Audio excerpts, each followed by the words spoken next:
The iPhone 15 Pro and 15 Pro Max will take center stage with their significant redesign and enhanced functionality. Apple is also reported to have replaced the mute switch with an action button, again inspired by the Apple Watch Ultra. The iPhone 15 Pro and the iPhone 15 Pro Max are said to feature an MFi certified USB Type-C port with faster USB 3.2 data transfer speed. Andrea Conway, a designer at X, has hinted that the platform may soon gain a built-in voice call feature. Currently, the only way to have live conversations on the platform is through Spaces. Support for calls will also help make X a more complete social media platform akin to Facebook and Instagram.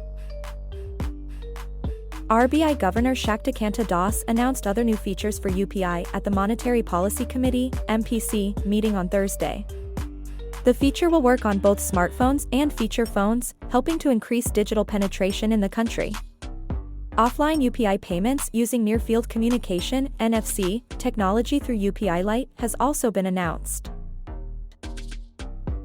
OnePlus is the first brand to officially acknowledge the Green Line issue. Under this program, the company will replace the displays on affected phones free of cost.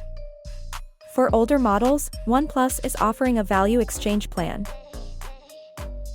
Maya OS is a new operating system that is based on Ubuntu, a popular Linux distribution.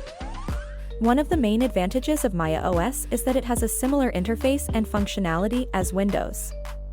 Unlike Windows, which has a large number of malware and vulnerabilities due to running more services and its backwards compatibility, Ubuntu has very few malware and exploits.